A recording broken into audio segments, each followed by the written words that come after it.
Now, Bruce, just look right into the camera lens right here and tell us your name, your age, and where you were born.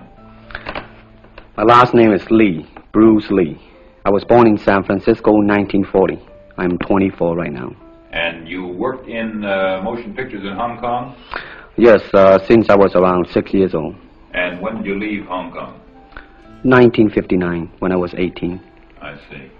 Now look over to me, Bruce, as we talk. I understand you just had a baby boy? Yeah. And you've lost a little sleep over it, have you? 3 nights. And tell the crew what time they shoot the pictures in Hong Kong. Well, it's mostly in the morning because it's kind of noisy in Hong Kong, you know, around 3 million people there. And so every time when they have picture, it's mostly, say, around 12 a.m. to 5 a.m. in the morning. I see. They'd love that there. And you went to college in the United States? Yes. And what did you study? Philosophy. I see. Now, you told me earlier today that karate and jiu-jitsu are not the most powerful of the best forms of Oriental fighting. What is the most powerful of the best form? Well, it's bad to say the best, but in my opinion, I think Kung Fu is pretty good. Would you tell us a little bit about Kung Fu? Well, Kung Fu is originated in China. It is the ancestor of karate and jiu-jitsu. It's more of a complete system and it's more fluid. By that I mean it's more flowing. There is continuity in movement instead of one movement, two movement, and then stop. Would you look right into the camera lens and explain the principle of the glass of water as it applies to Kung Fu? Well, Kung Fu, the best example would be a glass of water. Why? Because water is the softest substance in the world, but yet it can penetrate the hardest rock or anything, granite, you name it. Water also is insubstantial. By that I mean you cannot grasp hold of it. You cannot punch it and hurt it. So every Kung Fu man is trying to do that, to be soft like water and flexible and adapt itself to the opponent. I see. What's the difference between a Kung Fu punch and a karate punch?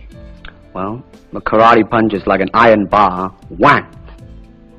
A Kung Fu punch is like an iron chain with an iron ball attached to the end, and it go whang, and it hurt inside. Okay. Now we're going to cut, and in just a second we'll have you stand up and show us some Kung Fu and some movements in Kung Fu. Okay. Cut. Got it. Now look directly into the camera, Bruce. Directly at it.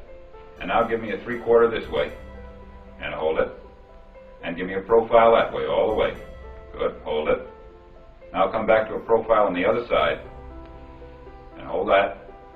Give me a 3/4 on that side. And then give me right into the camera again. All right, now the camera will pull back. And Bruce, first show me the movements in the classical Chinese theater. Classical Chinese Well, theater. you know what we talked about in the office. How they walk and how they start to move. Well, in Chinese opera, they have the warrior and then the scholar. The way the warrior walk will be something like this. Walking this way, straight, come out, bend, straight, and then walk out again. An ordinary scholar would be just like a female, a weakling, 90 pounds in Child Atlas. You'll be just walking, you know, like a girl, real, shoulder up and everything. So by the way they walk, you can immediately tell who they Right, what character they represent. Now, show us some Kung Fu movements. Well, it is hard to show it alone, but I will try to do my best. All right, maybe one of the fellows will walk in. You want to walk Yeah, in? it would be... Go ahead. Go ahead. Go ahead. Come on, lady. Okay. Yeah. Although accidents do happen, but, you know... There are various kind of strike. It depends on where you hit then what weapon you will be using? To the eyes, you would use fingers. Don't worry. I will. To the eyes, or straight at the face, from the waist, everything on. Hold it just a minute. Let's move this gentleman around this way so you're doing it more into the camera. Okay, Okay. swell. And then there is band arm strike, using the waist again into a back fist. And let's have the assistant director back up just a ways. Okay, go ahead. Continue. And then, of course, Kung Fu is very sneaky. You know, the Chinese, they always hit low. From high, go back to the groin. Don't worry. Now turn around the other way with you, Bruce. Oh, okay. Yeah. And, Would you want him to? yes. Cross These are camera just forward. natural reactions. That's Right, it. right. That All is right. natural. Right into the camera. Cheat into the camera a little bit and show this again. All right. Go ahead. There is the finger jab. There is the punch. There is the back fist, and then low. Of course, then they use leg, straight at the groin, or come up. Or, if I can back up a little bit, they start back from here, and then come back.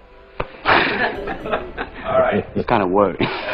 He has nothing to worry about. Now, No. once again, show us how a good Kung Fu man would very coolly handle it and walk away, rather than get involved in a series of acts. Now, Bruce, so that we can clearly see what you're doing this time, we'll face the fact that there's nobody there.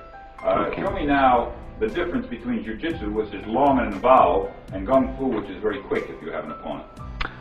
All right, for instance, you will read it in a book, in a magazine and everything, that when somebody grab you, you will first do this, and then this, and then, and then, and then, and then, thousands of steps before you do a single thing.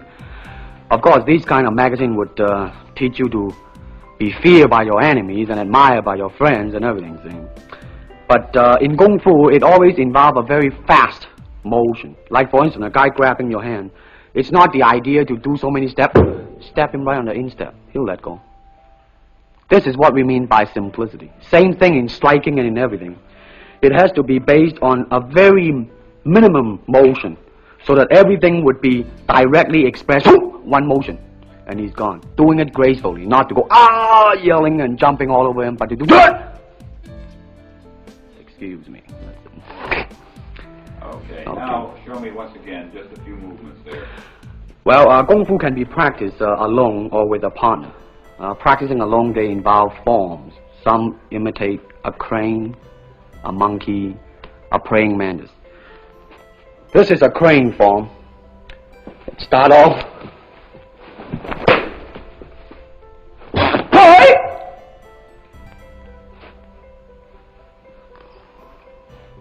This is one of the movement involved.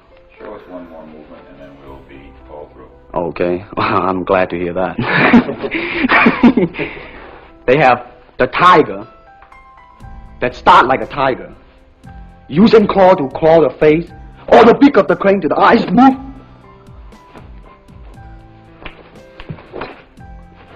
This is some of the movement involved. Thank you very much. Thank you very much.